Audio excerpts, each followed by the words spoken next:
Alors, comme vous pouvez voir, là, chers invités, on est un peu, on est tous chacun chez nous et ça fait qu'il faut qu'on navigue tranquillement. Alors, bon, en fait, moi, il y a deux éléments que je tiens à vous mentionner. Plusieurs d'entre vous me connaissent, d'autres peut-être un peu moins, d'autres beaucoup par les médias, d'autres me connaissent comme relation d'affaires, comme professionnel. Alors, je suis dans le métier depuis 1985. J'ai en fait accompli cette tâche de travail, cette entreprise depuis toujours. Alors, je peux vous dire que j'ai eu à vivre différentes récessions, crises à travers, et actuellement, c'est ma troisième, la plus importante. Il y en a eu 6, mais 3 très importantes. Alors, on parle de 2001, 2002, 2008, 2009 et on parle de 2020. Alors, l'autre élément, ce que je suis excessivement fier, c'est d'avoir avec moi une équipe super professionnelle, des gens compétents, des gens sur lesquels je peux compter pour qu'on puisse être en mesure d'apporter une valeur ajoutée financière auprès de nos clients. Alors, je suis excessivement content et c'est aussi une équipe très mature. Je vous présente Jean-Philippe qui est co-animateur avec moi. Alors, vous pouvez voir, c'est Jean-Philippe Vézina. Alors, c'est la relève. Jean-Philippe est tête d'affiche à l'UQPF depuis 2019. Il est administrateur à la Chambre de la sécurité financière, chargé d'enseignement à l'Université Laval. Il donne 2 cours en planification successorale et en planification financière, maîtrise en fiscalité. Alors, Jean-Philippe, à l'intérieur de l'équipe, son rôle est surtout d'être chef du département de la planification financière avec les personnes qui travaillent avec lui, qui est Olivier et Isabelle.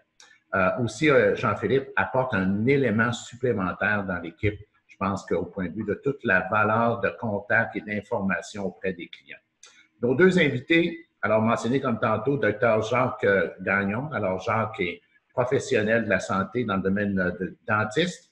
Il a son cabinet, sa clinique.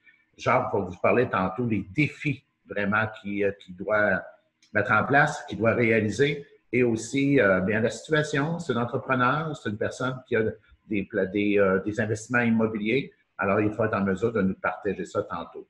Christian Parot, Christian a une carrière, comme j'ai dit, dans le domaine de l'automobile. Il a commencé, puis il a du plaisir à me le dire, comme un peu balayeur. Il était dans son jeune temps. Rapidement, il est devenu directeur du département technique, du département des pièces. Il a acheté une concession, président de sa propre compagnie, sa propre concession, et aujourd'hui, jeune retraité. Alors, tout à l'heure, ils vont vous les mentionner. Jacques va intervenir dans le 2e quart d'heure et Christian va intervenir dans le 3e quart d'heure. On continue. Alors, rapidement, mon équipe de gestionnaires, Jean-Philippe, Jean-Pierre et Steven. Alors, ce sont 3 personnes qui, dans leur rôle, sont continuellement en contact avec nos clients, avec les personnes pour leur apporter des conseils en planification financière. J'ai aussi, et je vous le mentionne rapidement, on a une équipe qu'on appelle de professionnels. Et cette équipe de professionnels, on la veut tout à fait, bien sûr, disponible pour vous, chers clients. Alors nous, vous savez, on veut maximiser et porter au maximum les conseils qu'on peut apporter, tant en matière de placement avec Christine Descaries, qui nous conseille et nous aide pour les choix, tant en matière des produits avec Nathalie. Et si on descend les personnes dans le bas de l'écran, vous voyez à votre gauche ici 2 personnes qui sont disponibles pour toute l'approche qu'on appelle de conseils au niveau juridique, les planifications successorales, les testaments, le conseil, l'apport au point de vue conseil à cet élément-là et même dans les fonds de pension. À votre droite, dans le bas de l'écran, vous avez ici des spécialistes, fiscalistes qui travaillent avec nous, qui sont là disponibles pour les gens qui ont besoin de planification fiscale. Alors, c'est sûr que ça concerne, à mon avis, plus l'entreprise, mais même pour les individus, ça peut être aussi très disponible. Donc, ces gens-là apportent un apport important, disponible, qui fait partie, en fait, de notre offre de service pour vous, chers clients ou chers futurs clients. Mon partenaire, IG Gestion de patrimoine, rapidement, vous pouvez voir un écran ici qui vous montre la financière IG à votre droite. Alors, vous voyez financière IG et vous voyez tout de suite IG Gestion de patrimoine avec McKinsey et Investissement Consort. Ce sont des entreprises dans lesquelles on fait partie du réseau. Donc, mon partenaire financier est là pour nous apporter ce qu'on appelle les éléments d'ensemble de support au point de vue des produits financiers, au point de vue de tout l'aspect technologique. Donc, c'est un élément très important. Nous avons aussi une répartition géographique mondiale. Alors, on travaille avec des sous-gestionnaires qu'on appelle. Les plus importants à travers ce monde, ce sont BlackRock, ce sont PIMCO, ce sont Fraser Jazorowski, Burton Goodman, Fiera. Vous connaissez toutes des entreprises que vous avez sûrement entendu parler. Mais ce qui est important ici, la philosophie de l'approche, c'est d'avoir des entreprises qui sont spécialisées au niveau des placements, mais chacun a sa spécialisation. Donc, on maximise l'apport et on met en contact les besoins, la réalisation des objectifs de nos clients par ces entreprises qui font un excellent travail. Et on est présent en Amérique du Nord, Amérique du Sud, en Europe, en Asie. On sait ce qui se passe au niveau investissement, au niveau placement. On sait ce qui se passe au niveau économique. Et ça, c'est tout pour votre bon intérêt. Alors, on y va avec l'agenda. Alors, on s'est présenté, vous savez qui on est, vous savez qui est notre partenaire. Maintenant, quelle est la situation? On veut vous parler aujourd'hui. Vous savez, la situation économique est tributaire de ce qu'on appelle du virus qu'on vit actuellement.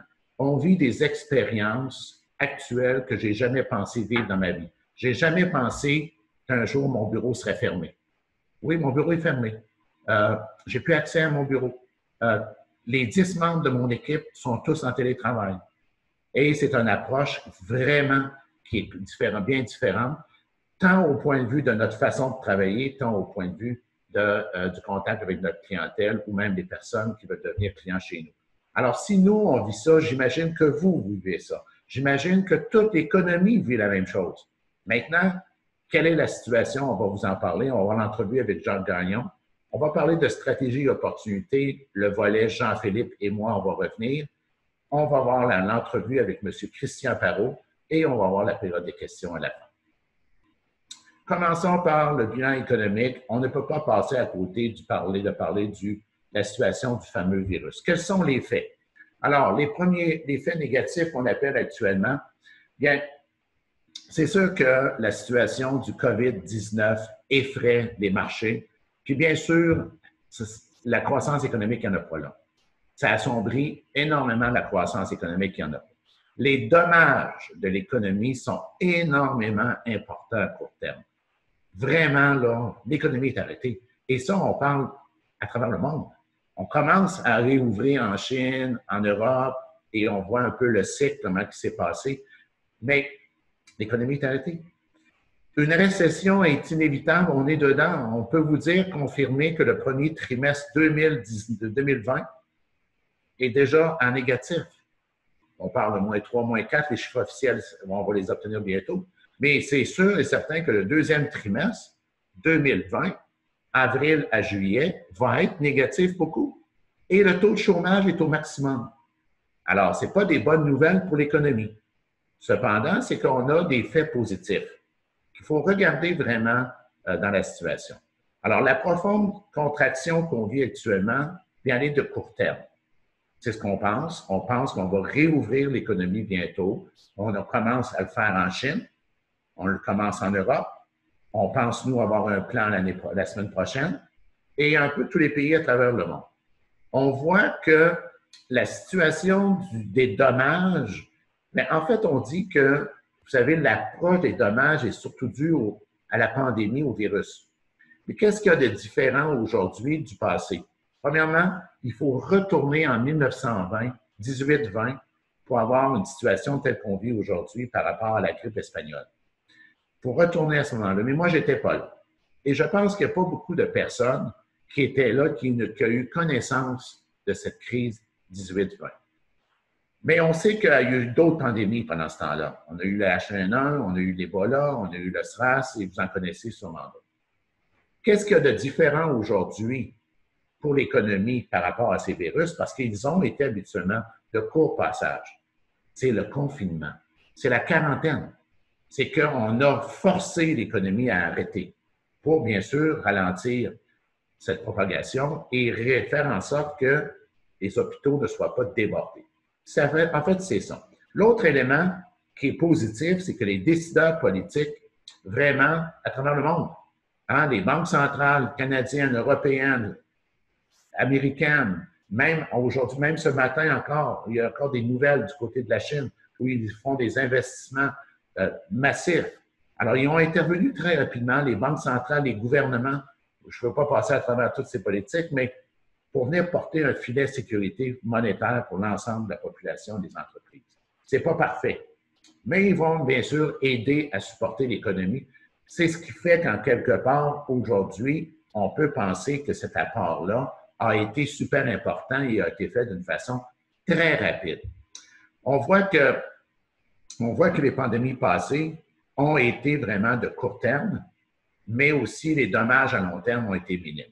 Alors, ça confirme un peu les faits positifs versus les faits négatifs, parce qu'il faut quand même regarder un peu vers le futur et dire qu'un jour, oui, effectivement, on va aller dans d'autres orientations. On continue, Jean-Philippe. Alors, on voit ce qui se passe en Chine. Hein? On a commencé beaucoup au niveau des décès. Les cas sont à la baisse, les décès aussi. Alors, on voit que ça se positionne. Mais regardez, ça a commencé en janvier. Regardez les dates.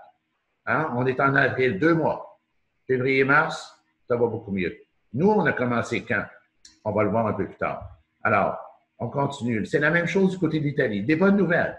Hein, tranquillement, on voit que les situations se calment et ça commence parce que les mesures sanitaires sont mises en place, les éléments apportés pour contraindre portent des fruits.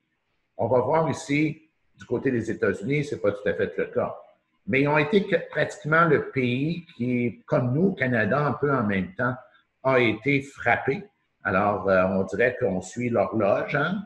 On commence par l'Asie, puis on s'en va en Europe, puis on s'en vient chez nous. Alors, inévitablement, on est un peu dedans, un peu plus nous. Mais on pense que ça commence aussi à atteindre son sommet du côté des États-Unis. Regardez ici le taux de transmission. Hein? On peut commencer de la Corée en s'en allant tranquillement, en passant par l'Europe, pour passer par l'Espagne, puis arriver au Canada et aux États-Unis. Alors, on voit qu'aujourd'hui, le taux de transmission est encore élevé en Amérique du Nord. Il va commencer probablement à se calmer bientôt. Alors, un autre élément aussi qui est important. Ça, c'est super, super important, ce graphique. Vous pouvez voir, en fait, il démontre que la confiance est très ébranlée par ce virus. Hein? On dit, qu'est-ce qui va se passer? Qu'est-ce qui va se passer? On est passé de la peur, vous savez, la peur d'arriver du jour au lendemain, du 20 mars, du 15 mars à une pandémie, pour transiger vers aujourd'hui, on se pose plus de questions maintenant. On commence sur la question économique. Comment ça va se passer? Mais on voit que cette approche, maintenant, l'intérêt de la crise a moins d'importance. On porte moins d'importance aujourd'hui à la crise du virus, COVID-19. On porte plus d'attention aujourd'hui à l'approche économique.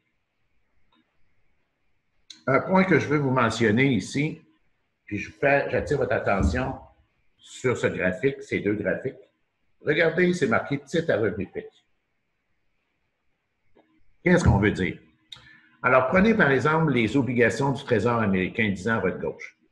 Partez de 1980, c'est le taux des obligations entre 10, 12, 14 %. Vous vous souvenez des années 80-81.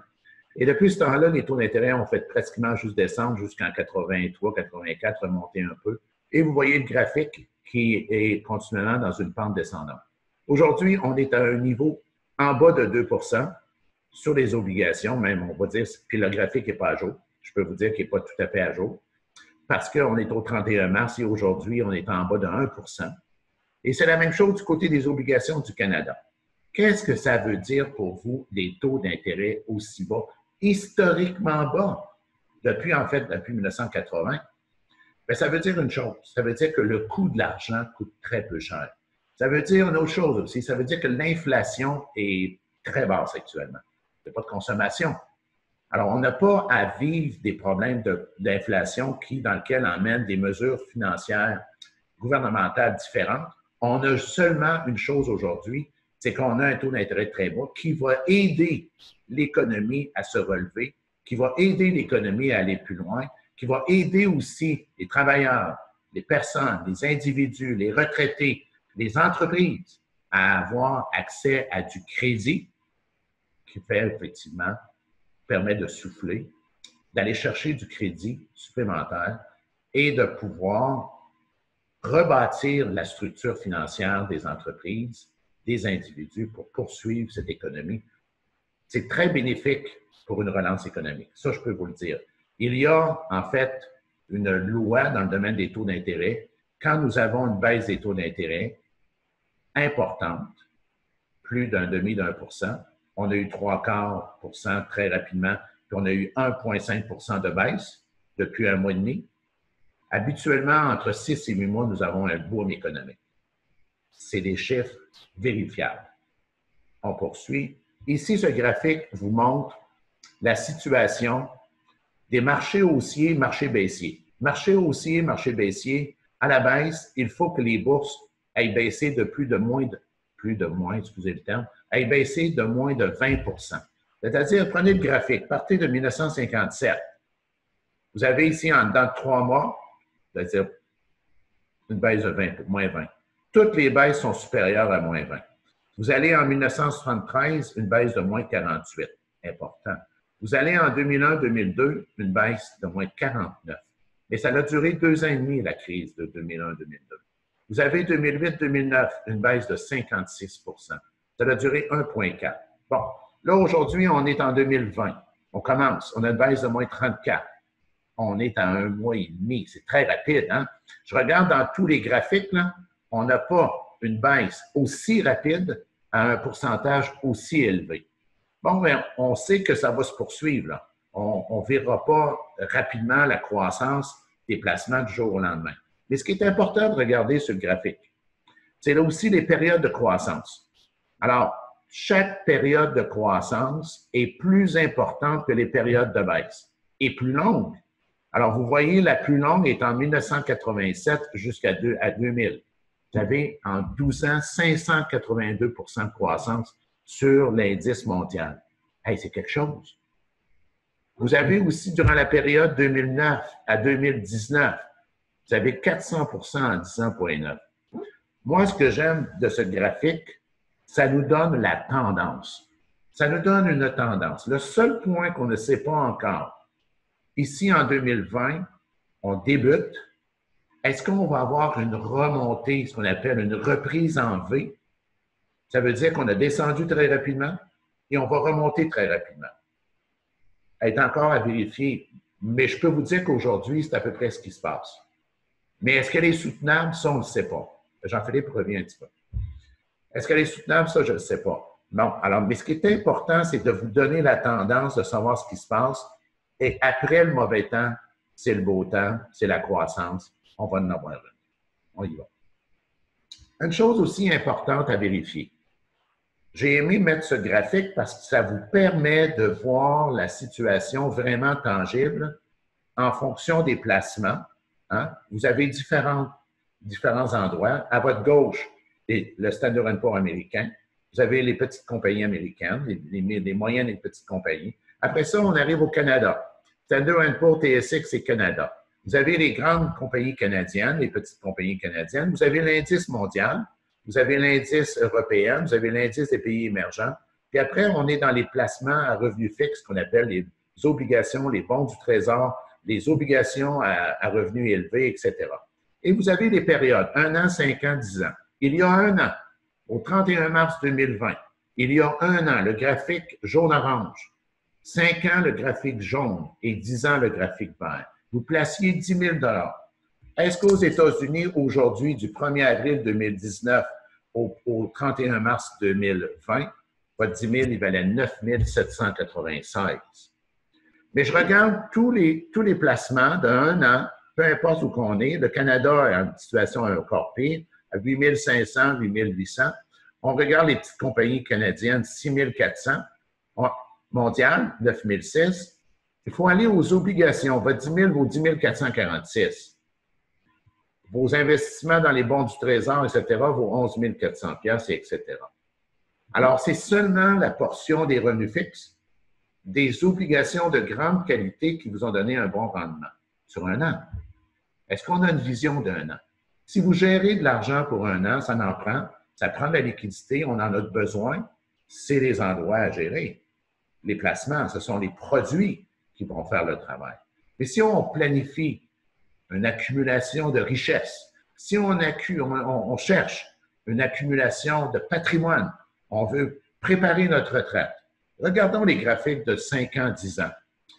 Je peux tout de suite vous dire les endroits où pas aller. Bien, les endroits, en fait, où ça a été le moins performant, c'est le Canada, c'est les obligations. Vous voyez, prenez tous les graphiques de 5 ans. Prenons ici Standard & Poor's 15 000. Prenez l'indice mondial 13 500. Puis après, il faut aller au Canada 11 000. Les obligations 11 000. Différents types d'obligations. Et c'est la même chose sur le 5 ans. 31 mars, les placements avaient beaucoup baissé, là, 31 mars 2020. Alors, on ne peut pas être un meilleur temps pour faire une analyse. On n'est pas dans un marché où on vient d'avoir 20 de croissance. Et on voit que sur 5 ans, bien, le marché le plus intéressant est le marché américain. Et le marché mondial, c'est-à-dire l'indice mondial. Malheureusement, le Canada fait piètre figure. Et les obligations bien, sont là comme outil de placement pour sécuriser de l'argent à court terme, mais pas dans un but de long terme. Donc, je voulais vous apporter ça à votre attention pour vous donner cette vision de voir que à long terme, moyen long terme, il y a beaucoup plus d'argent à faire dans des obligations, dans des actions. Et le marché des actions, on va le voir un peu plus loin, est encore super intéressant. Mais il faut faire aussi des bons choix pour être en mesure que notre portefeuille performe bien. On mentionne ici dans ce graphique, les actions sont maintenant moins chères que les obligations. Alors, les obligations, ce sont des placements fixes qui ont des avantages, dans lesquels on va avoir un placement stable, sécure, etc. Et on va avoir les actions qui sont volatiles. Regardez la flèche, l'écart entre les actions et les obligations. Qu'est-ce que ça veut vous dire? Vous voyez là les obligations dans lesquelles le bleu pâle, on est en bas de 1 %. Et vous voyez les actions, le bleu foncé. Habituellement, cet écart est environ de 3 %. Ici, on a un écart supérieur à 6. Donc, qu'est-ce que ça veut dire? Ça veut dire que la prime de risque, elle est super payante actuellement sur le côté des actions. Elle est énormément payante. Alors, au contraire de beaucoup de personnes, d'investisseurs qui me contactent, qui me disent, ouais, mais là, tu sais, les actions, c'est pas fini la crise, ça va baisser, ça va monter. Oui, si vous le regardez journée après journée. Mais si vous le regardez sur un moyen terme, ben, c'est le temps de placer sur les actions plus que jamais. Alors ça, c'est très important. Une autre façon de voir et d'évaluer. Prenez à votre gauche le Standard & Poor's américain, vous avez un graphique qui, depuis 1960, vous avez 2 lignes. Ça va expliquer aussi celui de droite. Vous avez 2 lignes. Vous avez la ligne jaune en bas qui, en fait, évalue la valeur comptable du Standard & Poor's américain. Et vous avez la ligne supérieure jaune qui suit le même graphique, la même tendance que la ligne jaune inférieure. Mais ça, c'est un coefficient de valeur supplémentaire qui donne potentiellement la valeur des compagnies au cours des années. Et vous avez le graphique foncé qui est la bourse, à tous les jours, à chaque année. Et c'est la même chose du côté du Canada. Donc, vous voyez, regardez par exemple la période 2000-2001, la période 2008-2009.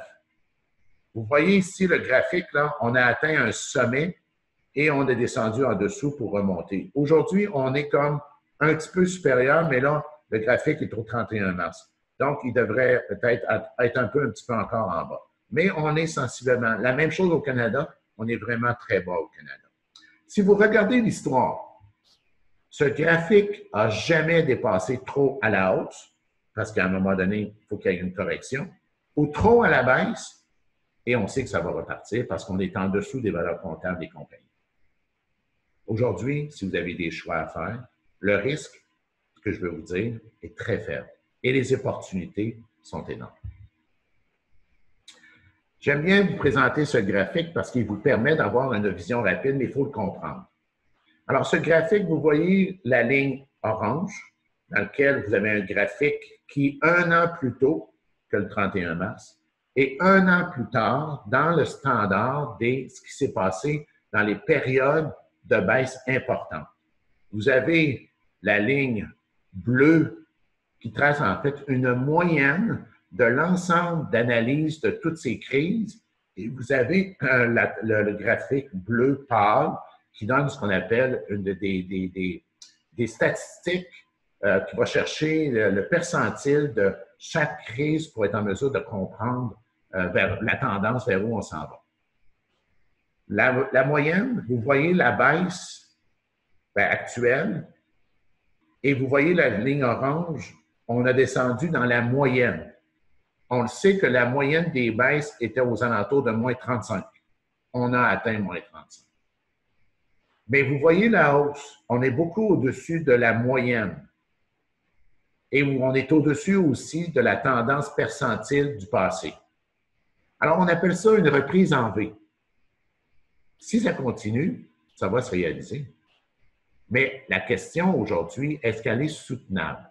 La question aujourd'hui, est-ce que les marchés ont estimé la période économique difficile des 2 prochains trimestres? Si oui, on a une reprise en V. Sinon, on va avoir probablement une reprise en W. Si les gens veulent vraiment faire, des investisseurs, faire une rétrospective. Donc, c'est ce qu'on pense brièvement à ce niveau. Dernier graphique pour les bilans. Alors, j'aime bien présenter les 10 pires trimestres du passé. Il faut retourner en 1974, prenez la ligne supérieure, embargo sur le pétrole. Moi, je me rappelle très peu, mais c'était très populaire. Alors, on a eu pendant le trimestre T3, c'est le 3e trimestre de l'année, une contraction de moins 25,2 %. Un an plus tard, les bourses avaient repris, ça c'est l'indice mondial, les bourses, non, c'est Standard & Poor's américain, excusez, avaient repris de 38 3 ans 73 et 5 ans plus tard, 118. Regardez tranquillement chaque période difficile, 87. Descendez tranquillement, vous voyez tous les négatifs. Hop, on arrive au T3 2001. On a eu une contraction de moins 14 dans le trimestre, mais un an plus tard, on était à moins 20. Et la reprise a été lente. Bon, c'est une fois sur les 10. Je ne sais pas, on n'a pas la statistique du trimestre 2018, parce que souvenez-vous, à 2018, on avait eu une contraction de moins 13 dans la guerre commerciale Chine-États-Unis. La moyenne se veut à peu près, voyez-vous, là, dans la reprise après, c'est plus 25, la moyenne. 3 ans, 5 ans. Aujourd'hui, le premier trimestre 2020, on a une baisse du Standard & Poor's américain de moins 20, moins 19,6. Est-ce qu'on va être inférieur à la moyenne pour la prochaine année? Est-ce qu'on va être dans la moyenne? Est-ce qu'on va être supérieur à la moyenne? Je ne sais pas. Mais la tendance veut que selon les statistiques que nous avons là, qu'on ait une bonne performance. Et moi, j'y crois sincèrement. Alors, ça sera à suivre. Beaucoup d'espoir. Alors, je vais vous présenter Monsieur le Dr. Jacques Gagnon. On va passer à l'entrevue avec Jacques Gagnon. Alors, on a 5 questions pour Jacques et il va se faire un plaisir. Jacques, première question, j'aimerais que tu te présentes un peu, qui est un peu pas mal, si tu veux bien. Et j'aimerais en même temps que tu me parles peut-être des principaux défis que tu rencontres actuellement comme entrepreneur et comme médecin dentiste. Bonjour tout le monde. Alors, je me présente, Jacques Gagnon. Je suis propriétaire de la clinique dentaire Centre-Ville dans le Vieux-Québec. Je suis en pratique depuis 34 ans. Je fais de la dentisterie générale. J'ai 2 dentistes qui travaillent pour moi, donc on est 3 dentistes au bureau. Dentisterie générale veut dire tout ce qui se fait normalement en dentisterie générale, de la pose d'implants, chirurgie, couronne, des ponts, des traitements de gencives, traitements de canal, esthétique, blanchiment. Alors, c'est ce qui inclut la dentisterie générale. Et on a une équipe de spécialistes aussi pour les cas plus complexes à qui on réfère. Et on s'occupe de faire cheminer le patient dans les cas où on a besoin de le faire et s'assurer du suivi par la suite en fonction des traitements qu'ils ont reçus chez le spécialiste. Alors, c'est l'essentiel de ma clinique dentaire. Les principaux défis, Jacques? Évidemment, dans le contexte actuel, le défi pour nous, c'est le redémarrage de nos bureaux. Je pense qu'on va être parmi les derniers à recommencer, étant donné que présentement, il n'y a pas de normes établies avec nos différents organismes comme l'Ordre des dentistes du Québec et l'ACDQ, l'Association des chirurgiens dentistes du Québec. Ils sont en train de faire un protocole Il y a certaines provinces qui ont commencé à le faire.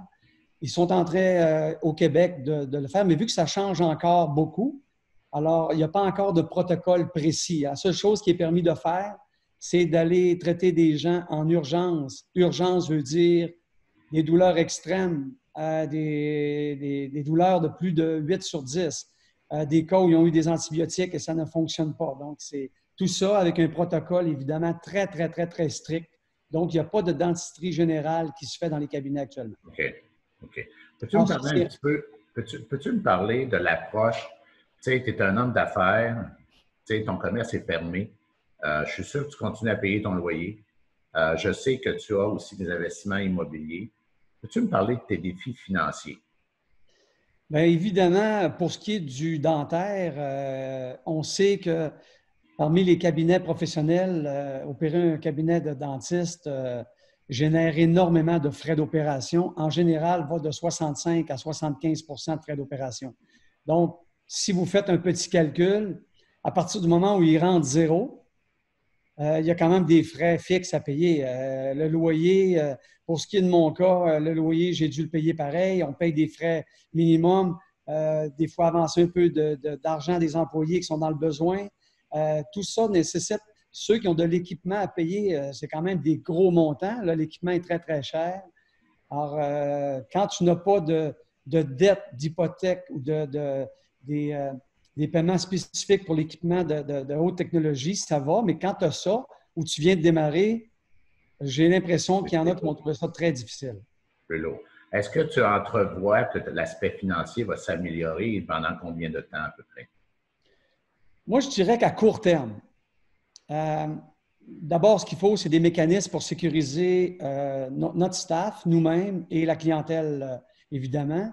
Il va falloir prévoir un bon système de rappel comme tel parce qu'on entrevoit à court terme, dans mon cas, une diminution du chiffre d'affaires de peut-être 25 à 30 ouais. Ça, c'est officiel à court terme, étant donné que les gens, pour différentes raisons, que ce soit pour la disponibilité financière, pour l'assurance d'être bien protégé, ça va être un peu plus difficile à court terme. Okay. Mais à long terme, je pense qu'on va avoir un retour à la normale, à quelque part automne ou les fêtes. Et ça, c'est le côté plus positif. Il y a quelque chose qui va se passer aussi que j'aimerais qu'il arrive. Dans notre domaine, on avait beaucoup de difficultés à recruter du personnel et du bon personnel formé d'expérience. Oui. Je pense que cette crise-là va peut-être amener un petit peu plus de disponibilité d'employés parce que comme les bureaux vont partir plus lent, ouais. Il va y avoir des employés qui vont être disponibles à temps partiel pour pouvoir aider d'autres qui vont partir un peu plus rapide. Alors, dans mon cas, je cherchais une hygiéniste dentaire depuis 7 mois. Okay. Et je pense qu'au départ, quand on va redécoller, il va y avoir des hygiénistes de disponibles parce qu'il y a des bureaux qui ne pourront pas offrir, pour différentes raisons, ils ne pourront pas offrir temps plein à ces employés-là. Donc, sans être en compétition avec des confrères, si tu mets un peu de dynamisme et que tu as besoin de personnel rapide, bien, tu penses qu'il y a une opportunité là, de pouvoir recruter. Absolument, absolument. On a des blogs au niveau des dentistes, des blogs où on est plusieurs milliers. Et là, je vois que ça ne s'est jamais passé. Il y a de l'entraide, il y a des suggestions. Ah ouais. C'est très, très, très proactif. C'est super important. Ouais. Un autre élément, Jacques, on se connaît bien et c'est sûr que tu m'avais parlé potentiellement d'une retraite. Et tu as un plan. Est-ce que tu penses que ce plan-là va être mis en cause, tant au point de vue du moment et des revenus de retraite? Tu penses-tu que ça va être remis en cause? Pas du tout. Je ne crois pas comme tel que ça va changer parce que tu as bien expliqué les graphiques tout à l'heure. Il va y avoir une reprise de tout ça. Il faut laisser un peu de temps. Dans mon cas, je voulais être retraité à quelque part dans 7 ans, donc 5 ans à temps plein, puis 2 années à demi-temps, si on veut. Ça ne change pas mes plans, c'est encore ça. C'est clair et net que les marchés vont se replacer et je suis très confiant de ça. Donc, tu es en confiance. Ça, c'est l'élément que tu aimerais partager. Tu as de la confiance. Oui? Absolument. Parfait. L'autre élément, c'est un point, tu sais, tu es une personne super dynamique, tu es vraiment un entrepreneur dans l'âme. Oui, tu es médecin dentiste, mais tu es entrepreneur. As-tu quelques conseils aux entrepreneurs qui nous écoutent aujourd'hui, je ne sais pas, point de vue d'affaires, tu as quelques conseils? Bien, c'est sûr que dans le contexte actuel, je ne suis pas le premier à l'apprendre aux gens, mais c'est de ne pas vendre. Ça, c'est clair, c'est de ne pas paniquer et vendre. C'est d'attendre que les marchés se rétablissent, mais surtout à ceux qui sont un peu liquides. Moi, je dis, attendez, les opportunités vont être incroyables. On voit déjà qu'il y a des choses importantes sur le marché. On voit des grosses compagnies solides. On voit des Apple de ce monde. On voit des MTY. On voit que ce soit des fonds divers qui sont des belles opportunités et qui vont se redresser royalement parce que ce sont des bonnes compagnies. Et Alors, c'est des compagnies qui avaient souvent des projets de développement qui ont mis sur la glace, mais ils vont tout simplement les reporter, mais dans le temps, on va profiter de cette montée-là. Donc, en matière de placement, parce que tu as des sous aussi, tu es une personne en affaires, tu as des valeurs, mais tu as des sous. En matière de placement, ton élément de confiance future, elle est là et tu surveilles des opportunités. Effectivement, surveiller les bonnes occasions. Dans mon cas, à moi, avant le COVID, j'étais sur une opportunité d'acheter d'autres bâtiments. Maintenant, ça a changé pour moi. C'est sûr que je vais être sur la défensive beaucoup. Pour l'achat de bâtiments, tu veux dire? Oui, pour l'achat de OK. bâtiments. Moi, je suis dans le commercial Oui. et je ne crois pas qu'il va y avoir des super belles opportunités, à moins que quelqu'un, malheureusement, fasse faillite ou autre. Là, mais si on exclut cette possibilité-là, l'achat de bâtiments, pour moi, va être moins intéressant pour différentes raisons. Comme les taux d'intérêt sont très bas, la valeur des bâtiments va être encore élevée. Parce que plus les taux d'emprunt sont bas, bien, plus les taux, ça, c'est une loi arithmétique qui est facile à comprendre. Mais ce qu'il faut rajouter comme élément, c'est qu'il va y avoir certains locataires, et je parle même pour des investisseurs dans le domaine du résidentiel, certains locataires vont avoir de la difficulté à payer leur loyer, donc peut-être même à la limite faire faillite. Il y a des chiffres qui parlent de 30 il y en a d'autres qui parlent de 10 mais mettons qu'on parle de 10 à 20 des locataires qui seraient en mauvaise situation. Donc, il y a un risque de fermeture de ces locaux commerciaux-là. Donc, ça peut mettre un petit peu à risque les propriétaires immobiliers. Et il y a des gros propriétaires immobiliers à Québec, mais les plus petits, il faut quand même avoir un coussin pour prévoir ça. Fait que ceux qui se lancent d'emblée au début dans ce genre d'investissement-là, je pense que ce n'est pas le meilleur timing, à moins d'avoir une entreprise qui t'est donnée sur un plateau d'argent que quelqu'un qui a failli. Donc, tes opportunités sont plus au niveau investissement-placement. Absolument. C'est pour la prochaine année, c'est certain que ceux qui ont de la liquidité, en tout cas, pour ce qui est de ma part, moi, c'est sûr que ça ne sera pas au niveau immobilier que je vais faire un move, mais plus au niveau placement. Parfait. Alors, merci beaucoup, Jacques. Je t'invite à rester avec nous. On va poursuivre et à la fin, il y aura une période de questions. Alors, s'il y avait des personnes qui veulent te poser des questions, bien, ils sont bienvenus et tu seras en mesure d'y répondre. Merci en attendant. À bientôt. Bye. Alors, on poursuit tout de suite. Jean-Philippe va nous connecter. On revient aux stratégies et opportunités et je passe la parole à Jean-Philippe. Oui, ça n'est pas très long. Je vais activer la caméra. Parfait. Donc, on va continuer. Je vais essayer de quand même faire un peu plus rapidement, étant donné que je vois le temps qui file. Juste pour vous annoncer qu'en fait, je vais vous parler en fait de nouvelles mesures du gouvernement et les stratégies fiscales qu'on peut faire. Donc, en fait, je vais couvrir les mesures pour le faire. Je vais vous parler de la PCU qu'il faut faire attention. C'est une prestation qui est imposable. Je vais parler peut-être de faire des pertes en capital. Ça pourrait être intéressant dans votre nom enregistré. Parler d'intérêts déductibles si on fait un pré-investissement et je vais vous parler aussi du prêt conjoint. Donc, premièrement, à partir de 72 ans, on le sait, on est obligé de décaisser du fer. On est obligé de décaisser un minimum. On peut voir ici les taux minimums qu'on doit décaisser. Donc, si je prends, par exemple, une personne de 80 ans, la personne est obligée de décaisser 6,82 % de son fer. Même si la personne n'a pas de besoin, on est obligé de décaisser ce montant-là. Le gouvernement fédéral a imposé une nouvelle mesure qui vient réduire le minimum de 25 %.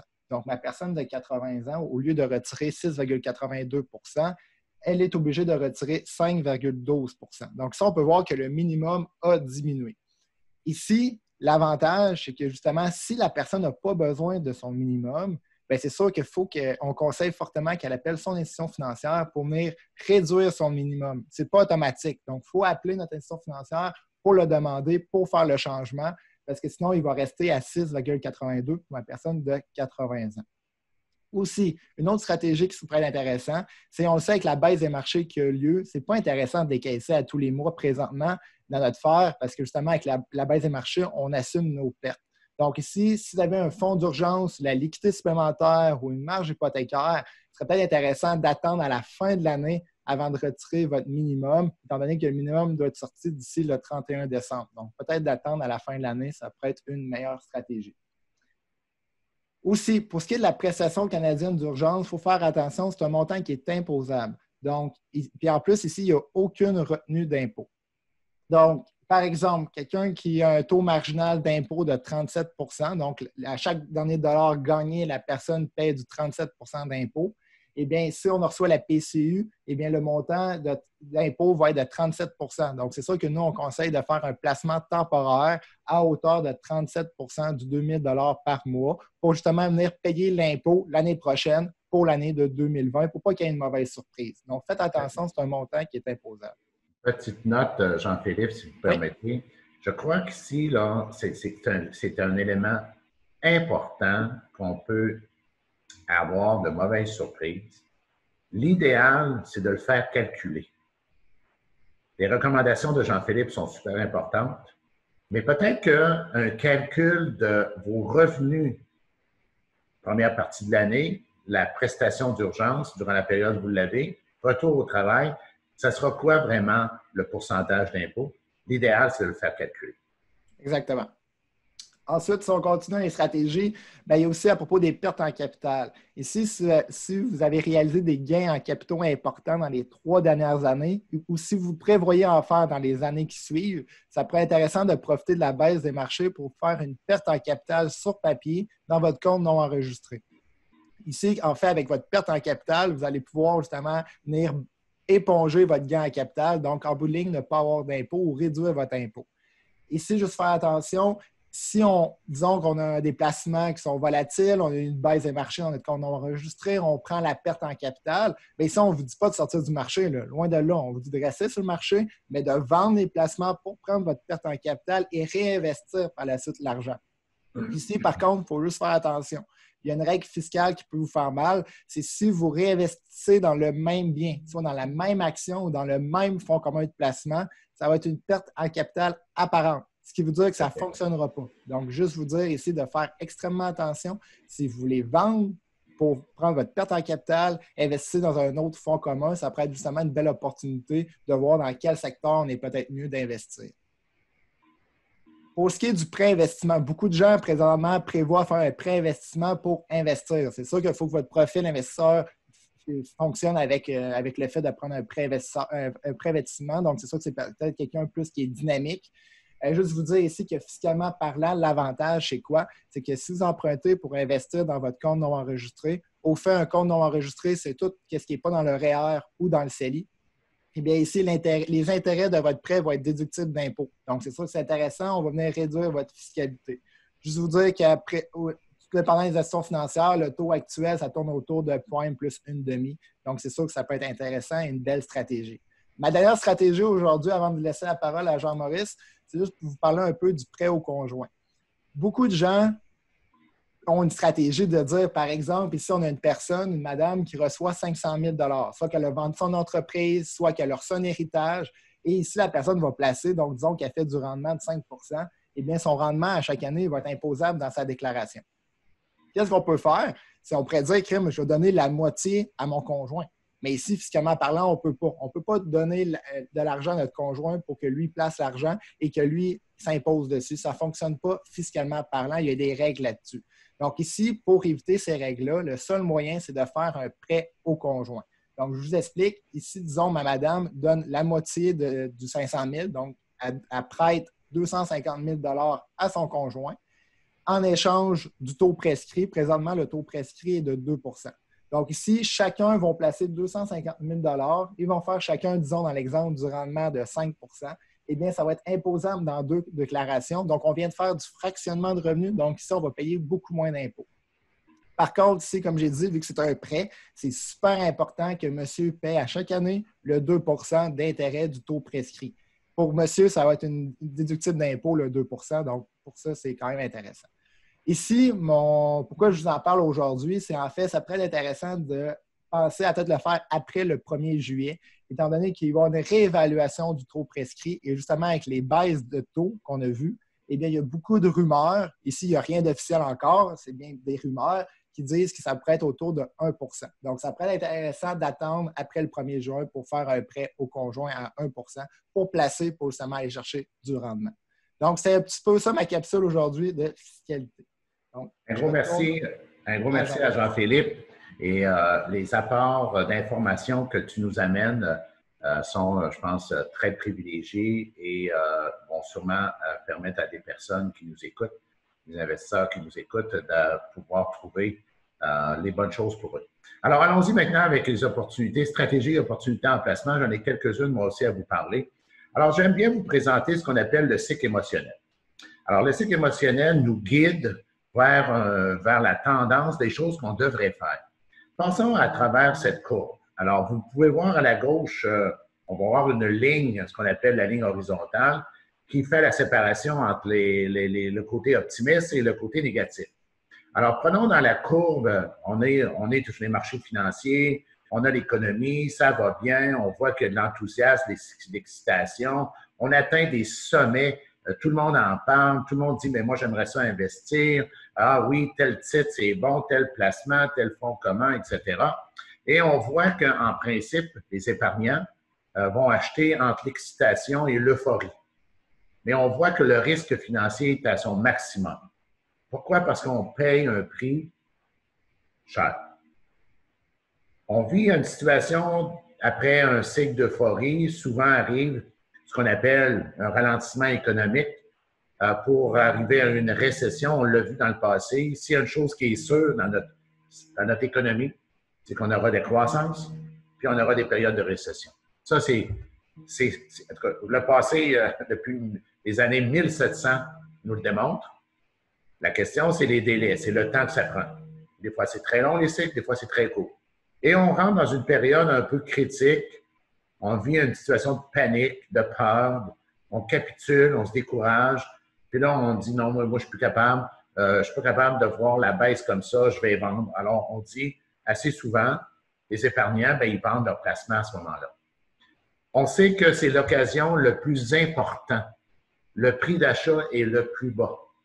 Alors, c'est là que normalement, on devrait faire l'inverse. On devrait faire les achats. Donc, on devrait être à l'inverse. Quand on atteint des sommets, on devrait être prudent pour faire les investissements. Quand tout le monde en parle, on devrait faire à l'inverse de ce qui se passe. Puis quand on arrive dans les opportunités, il faudrait être à l'avant-garde de passer à l'acte et de bouger et de le faire, de bien le faire, par exemple. La question que je vous pose aujourd'hui, est-ce qu'on est dans la période capitulation, découragement? On n'a pas atteint le creux encore? Ou est-ce qu'on est plutôt dans la période espoir, soulagement, optimisme? Où on est aujourd'hui? Si on regarde les marchés boursiers, depuis le 23 mars qui a été le plus bas, donc il y a eu le plus de ventes et le moins d'acheteurs, parce que le marché a baissé. Il y avait des acheteurs le 23 mars, mais il y en avait plus qu'il y avait des vendeurs. C'est-à-dire, il y avait plus de ventes que d'achats. Aujourd'hui, ça a remonté. Donc, on pourrait porter à penser qu'on est dans la période d'espoir. On va voir si ça va se concrétiser. Mais c'est seulement pour comprendre ce cycle-là. Un point important ici qu'on aime mentionner aux gens. Si vous êtes à l'âge de la retraite, vous savez, il y a des phases qui sont des choses qui jouent pour vous et contre vous. Alors, quand on est dans la période d'accumulation, qu'on bâtit notre patrimoine, vous avez deux éléments qui vous aident beaucoup. Le temps et la volatilité. Ça vous amène des éléments importants parce que le temps vous laisse le temps de faire des investissements et qu'on passe à travers différents cycles. Mais aussi, la volatilité vous permet de faire des achats, des fois à des prix beaucoup moins chers. Et des fois, oui, un peu plus cher, mais la moyenne fait que c'est beaucoup intéressant. Dans la phase où on est en phase de retraite, où on consomme nos placements pour vivre, ben c'est l'inverse. On a beaucoup moins de temps parce qu'on fait des décaissements probablement réguliers. Et bien sûr, la volatilité négative surtout, bien, elle joue contre vous. Il ne faut pas faire de vente à la baisse. C'est là l'importance aujourd'hui, comme mentionnait tantôt Jean-Philippe, si vous pouvez reporter des retraits ou les diminuer durant cette période, si dans votre portefeuille, vous n'aviez pas assez d'argent de revenus fixes, bien à ce moment-là, ça serait avantageux pour vous. Alors, c'est des stratégies qui vous permettent de conserver davantage de capital parce que quand vous l'avez vendu, retiré du marché, ça ne remontera jamais. Vous l'avez retiré. Alors, ici, vous voyez le graphique, là, on est en 2020, vous voyez la baisse qu'on a vécue. Alors, imaginez que vous avez à faire des retraits, là, hein, le 21, à 21 200 points, contrairement à 28 000, ça coûte énormément cher. Il faut essayer, il faut faire le pas de retrait durant cette période ou le faire différemment ou trouver des moyens différents pour faire en sorte qu'on puisse être en mesure de ne pas engendrer de coûts financiers. Alors, on parle de placement et c'est là notre recommandation. Quand vous avez un graphique qui est quand même pas très compliqué, là, alors, vous savez, si dépendamment où on est aujourd'hui dans le stade que vous vivez, soit en phase d'accumulation, soit en phase de distribution, retrait, bien, un portefeuille doit avoir une partie revenu fixe et une partie croissance. La partie croissance vous permet d'aller plus vite et d'utiliser des opportunités. Et la partie fixe vous permet de stabiliser de l'argent, de sécuriser du capital, soit pour des besoins temporaires ou soit pour des décaissements retraite. Alors ça, c'est tout simplement dans une composition de portefeuille. Aujourd'hui, dépendamment des personnes, de leur profil, on va être peut-être un peu plus croissance, un peu moins revenu fixe, ou même des fois un peu plus revenu fixe, un petit peu moins croissance. Mais c'est important de se rappeler l'élément de revenu fixe et de croissance. Stratégie de liquidité. Vous savez, on a parlé, je vous ai dit tantôt, revenu fixe, c'est important pour la liquidité, mais aussi un élément que vous devez considérer. Selon votre situation financière, il serait peut-être intéressant de regarder d'avoir accès à du crédit. Vous avez des retraits que vous faites à chaque année parce que vous êtes en phase de consommation, vous prenez de l'argent pour vivre. Puis aujourd'hui, bien, votre portefeuille a été composé, je ne sais pas moi, où il y a des retraits à la baisse. Il y a un coût, là. Quand vous vendez, vous retirez, là, il y a un coût. Mais si vous allez plutôt sur une marge de crédit hypothécaire, votre résidence, vous avez une bonne situation, vous pouvez vous le permettre, bien, les coûts sont très bons. Le coût du crédit est énormément bon. Alors, temporairement, laissez le temps à vos placements de remonter et de consommer du capital qui provient d'une accessibilité à du crédit, soit par marge de crédit hypothécaire, vous permettrait d'avoir engendré des coûts beaucoup moindres que de le faire sur vos placements. Recommandation à suivre. Ici aussi, restez placé. On entend souvent des fois les gens, je serais mieux de sortir, puis replacer plus tard quand les marchés sont bas. On va vendre à la hausse et acheter à la baisse. Après 35 ans de métier, on l'a essayé, je vous le dis, je vous confirme, on l'a essayé et on le manque tout le temps. Pourquoi? Parce qu'il faut acheter quand ça va très mal. Parce qu'il faut acheter quand c'est bas. On n'achète pas quand c'est bas. L'histoire démontre, regardez 2008-2009, quelqu'un qui commençait avec 100 000 par exemple, en fin d'année 2006. Vous voyez la période 2008 où les placements ont baissé pratiquement à 70 000 l'intérieur. Vous avez trois scénarios. Quelqu'un qui a décidé, du moins je suis plus capable, je sors selon le cycle émotionnel que je l'ai mentionné tantôt. Bien, vous voyez ces placements, 70 000, 68 000, est rendu à 77. Quelqu'un qui dit, bien, je vais sortir puis je vais réinvestir. L'histoire démontre qu'on ne prend jamais le plus bas et a atteint seulement 115 000. Mais la personne qui a dit, regarde, je reste sur le marché, je vérifie mes placements, je vérifie mes secteurs économiques, parce que quand ça descend vite, un peu comme on fait du ski, on descend de montagne, ça descend vite, mais il faut remonter rapidement. Et c'est là l'importance, regardez la ligne rouge, c'est là l'importance de reprendre la reprise très rapide pour acquérir de l'actif très rapidement.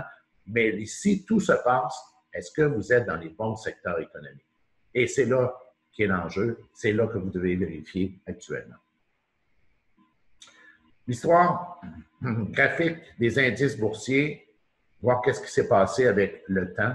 Regardez ici, par exemple, les différents indices. Prenons celle, entre guillemets, la plus performante, Standard & Poor's américain. En 1925, vous placiez 1 000 $. On passait à travers des crises. Hein? On part la Grande Dépression, la grippe espaciale est en train, mais la Grande Dépression, la guerre, la reprise, etc. On a une vision de très long terme. 1925, aujourd'hui, on a 95 ans. Non, excusez, oui, on a 95 ans aujourd'hui. Personne qui est dans le... Mettez 1 000 $. Aujourd'hui, ça vaut combien? Plus de 6 millions de dollars. C'est incroyable. C'est la vie. Il faut avoir confiance. Il ne faut pas vendre quand c'est bas. Important, c'est ce que le graphique nous dit. Les secteurs économiques, écoutez, à tous les jours, on conseille nos clients, à tous les jours, on leur donne des recommandations et on pense qu'en fonction de ce qui se passe actuellement, on se pose la question, quel secteur économique on doit investir? Pétrole? Énergie? Oui, mais on est en zone spéculation. Et on croit que ça va être long. Alors, la remontée va être longue. On pense. Ce n'est pas ces éléments-là de biens, matière, qui va être le premier qui va remonter.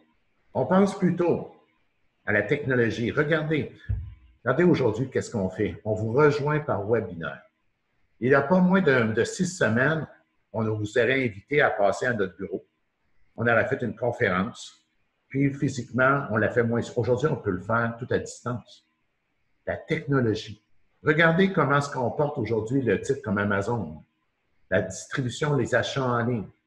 Alors, la technologie, tout ce qui est technologie. La consommation de base. Ce matin, dans la presse plus, Métro. Vous connaissez Métro, alimentation. Augmentation des ventes, premier trimestre. Augmentation des profits. Et le mois d'avril, à date, donne une augmentation de 25 %. Je pense que tout le monde continue à manger. Je pense que tout le monde doit se nourrir, s'habiller. Je pense que tout le monde doit se loger. Des consommations de base. Les soins de santé, plus que jamais, à tous les niveaux, les soins de santé sont en très forte dose. Regardons aussi, Philippe, regardons un peu les résultats où on retrouve. Alors, c'est ce qu'on dit, c'est qu'actuellement, la bourse américaine est bien positionnée, plus que les autres, à travers le monde, pour donner des résultats rapides. Alors, technologie d'information, ça, c'est la composition du Standard & Poor's américain. La santé, c'est les 2 secteurs économiques les plus représentés sur la bourse. Vous avez les autres. Au Canada, on n'est pas tout à fait là. Je ne crois pas que le secteur financier va être le secteur le plus rapidement qui va reprendre la hausse. Oui, c'est un secteur solide, le secteur financier, mais vous savez, à cause potentiellement des retraits, pas des retraits, mais des reports au niveau des remboursements, des paiements des intérêts, etc., les profits peuvent être un petit peu moins généreux. Donc, ça va prendre un petit peu plus de temps. Et vous voyez les autres secteurs. En fait, c'est les États-Unis qui sont les mieux positionnés. Petite stratégie pour ceux qui ont des placements dans la FTQ-CSM.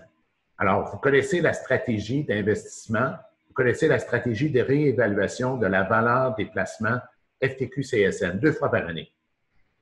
1er janvier, 31 décembre, 1er janvier, 32 juin pour FTQ. Juillet pour CSM, janvier pour CSM.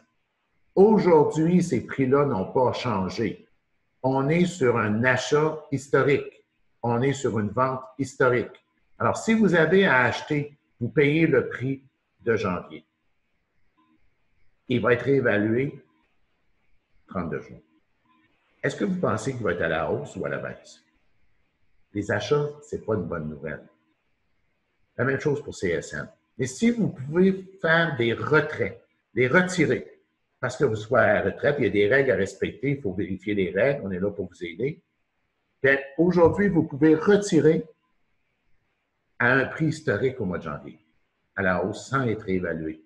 Donc, si on attend après le 1er juillet, il y a de très fortes chances que la valeur soit à la baisse. Maintenant, je ne vais pas faire de prédiction, mais ces entreprises ont eu quand même de très bons résultats dans le passé. Et vont chercher les petites et moyennes entreprises à travers le Québec. Je pense qui est peut-être que les petites et moyennes entreprises à travers le Québec vont peut-être trouver ça difficile les prochaines années. À suivre. Mais il y a des stratégies à faire avec des placements FTQ CSA. Alors, c'est ce qu'on dit, il y a multiples raisons de ne pas investir. Il y a multiples raisons de dire oui, mais par rapport à ça, oui, mais la bourse va redescendre, oui, mais l'économie ne fonctionne pas, oui, mais telle affaire, telle affaire. Vous les avez tous, on avait une quantité énorme, mais une chose est sûre. Si vous aviez investi 100 000 dans le marché boursier américain en 60, bien aujourd'hui, au 31 décembre 2019, il valait 31 millions de dollars. Important, 31 millions de dollars. Alors, à réfléchir. On va passer en entrevue avec M. Christian Parot. Alors, Christian va se joindre à nous. Christian.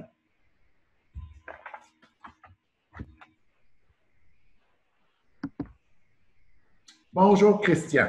Bonjour, ça va bien? Oui, tu sembles bien aller toi aussi. Alors, j'aimerais te présenter. Alors, tu es un propriétaire concession automobile à Québec, importante concession automobile. Tu as fait ta carrière dans le domaine de l'automobile, hein? Et ta situation a changé l'année passée. Exact. Tu as pris une décision d'affaires, tu as eu une opportunité, tu as vendu ta concession. Exact. Et tu es un jeune investisseur. Oui. Alors, depuis un an, tu as beaucoup Bientôt. d'argent. Ben, tu as beaucoup d'argent. Tu as des placements. Oui. Et on a une baisse importante. Oui. Comment tu te sens? Écoute, c'est sûr que c'est ma première expérience en placement, alors c'est toujours un petit peu stressant, mais tu sais, je ne suis pas seul dans cette situation-là. Alors, je pense que le secret, c'est d'être bien entouré, d'être capable d'écouter, puis d'avoir une vision à long terme et de regarder vraiment l'étendue, là, tu sais, de se reculer le visage d'après l'arbre pour voir la forêt. Alors, d'où l'importance arrive les personnes avec qui que tu peux te fier, puis de jaser, puis de savoir bien investir et de savoir de se faire calmer. Aujourd'hui. Aujourd'hui. Aujourd'hui, là. Oui. Aujourd'hui, hier, demain, on Ouais. sait dans quelle situation on est. Est-ce que tu as un regret? Aucunement. Alors, tu penses que ta décision est encore très bonne aujourd'hui, même si les marchés boursiers ont baissé? Oui.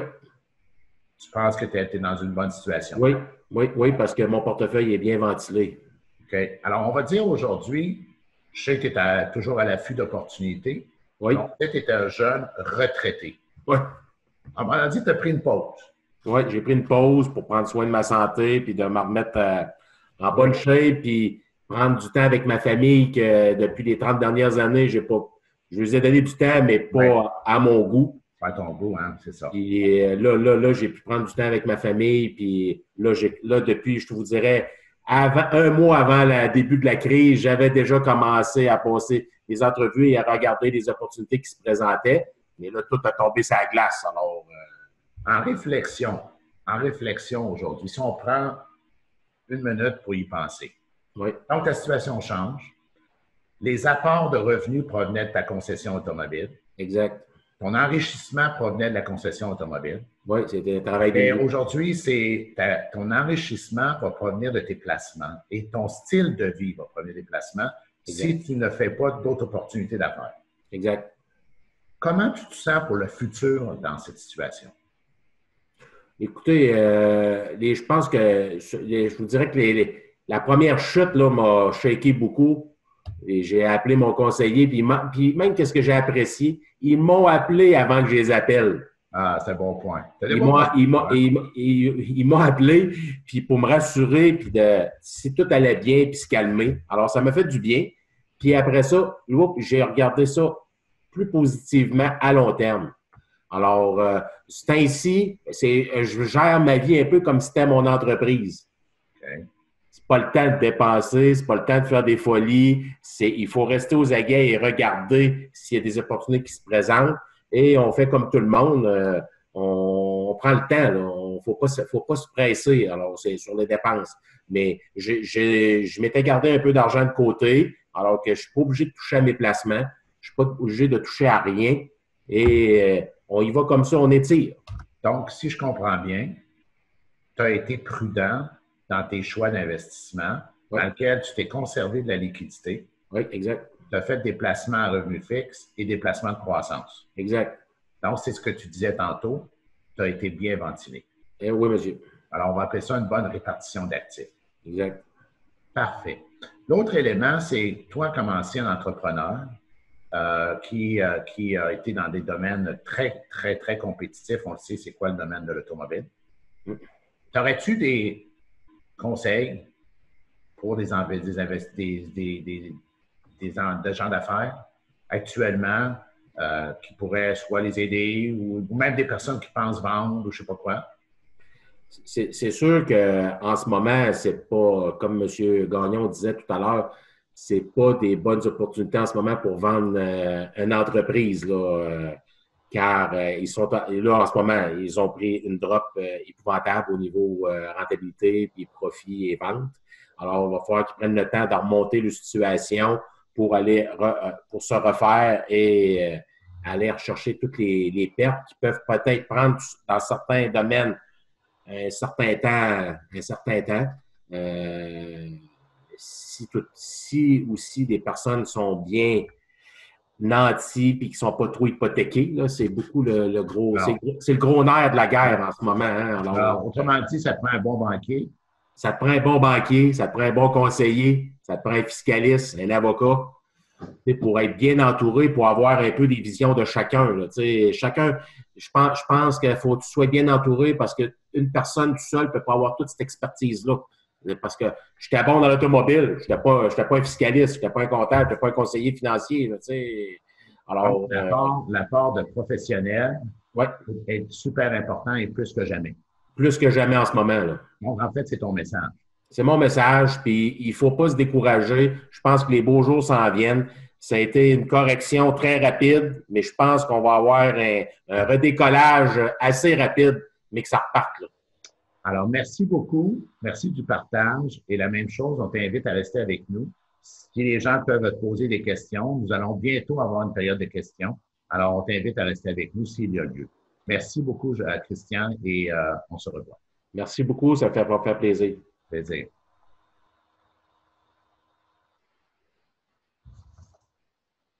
Alors, pour poursuivre, on voit que le temps avance rapidement. On est un petit peu en deçà du temps, mais on va avancer. Donc, on va parler un petit peu là, de la situation de stratégie personnalisée dans une situation de retraite ou peu importe dans votre situation à vous. Alors, ce qu'on dit, nous, ce qui est important pour bien conseiller notre client, puis vous voyez ce que vous mentionnez, M. Parot, c'est d'avoir un plan stratégique. Alors, c'est ce qu'on offre à nos gens qui travaillent avec nous, c'est ce que vous devriez avoir. Vous savez, souvent, on met beaucoup l'accent sur le choix des titres qu'on va aller chercher, le choix des produits qu'on va prendre. C'est très important de faire le bon choix, je l'ai dit tantôt. C'est très important de faire le bon choix des secteurs économiques. Mais le plus important encore, c'est est-ce que ces choix-là correspondent au plan qu'on a fait sur le moyen et le long terme? Ça vous permet de vous vérifier s'ils ne font pas, ils ne correspondent pas, tant en matière de placement, tant en matière fiscale, parce qu'on paye beaucoup d'impôts, la retraite est reportée, je ne sais pas, moi, tous ces éléments financiers, s'ils ne sont pas mis sur papier, ça devient difficile par la suite. Alors, ce qu'on offre, c'est justement d'avoir un plan stratégique. Alors, à faire, puis tout le monde doit avoir ça. L'autre point que je tiens à vous amener à votre attention, c'est le choix de votre conseiller. Il y a dans l'industrie des excellents conseillers. Il y a dans l'industrie des conseillers qui peut-être sont un peu moins proactifs. Il y a des conseillers qui portent moins d'attention à des éléments. Aujourd'hui, on fait un genre de petit test, on dit un moment de vérité. C'est que selon les choix ici, vous avez 16 questions. Il y en a quelques-unes qui sont un peu plus particulières. On dit, mon conseiller m'a remis une copie écrite de mon plan financier. Si vous répondez à ça, oui à ça, je pense que c'est une bonne chose. Mon conseiller me répond rapidement à mes appels et il me retourne mes appels rapidement. Je profite au maximum de toutes les possibilités de fractionnement. On le dit ici, si vous avez répondu entre 10 et 13 fois oui sur 16, bien, il y a peut-être un peu d'amélioration à apporter. Mais si vous avez répondu à moins de 10 questions, oui, mon conseiller fait ça pour moi, bien, je pense qu'il est temps de vous vérifier une deuxième opinion pour vous permettre de voir si vous êtes vraiment dans le bon plan et dans le bon cheminement. Alors, moment de vérité pour réfléchir, pour passer à une autre étape et dire oui, ça va bien. La valeur ajoutée qu'on amène à nos clients, c'est de bâtir votre maison, bâtir votre patrimoine, bâtir vos investissements, bâtir votre retraite. Et plus on travaille longtemps avec vous, plus en fait on est en mesure de vous aider dans votre approche. Ce que je veux vous dire aujourd'hui, c'est que si pour quelque raison vous sentez un intérêt de nous contacter, ben nous, ce qu'on offre à nos clients, c'est bien sûr d'avoir une planification complète, comme vous voyez. Mais en plus, c'est très personnalisé. C'est suivi, c'est revisé. On a des placements fiscalement avantageux. On parle de placement, mais il faut parler aussi de placement fiscalement avantageux. On a des réseaux professionnels, tarification avantageuse, des conseils, une équipe dévouée. C'est tout ça qu'on vous offre. Donc, c'est très, très important de pouvoir passer à travers ça pour vous améliorer et aller de l'avant.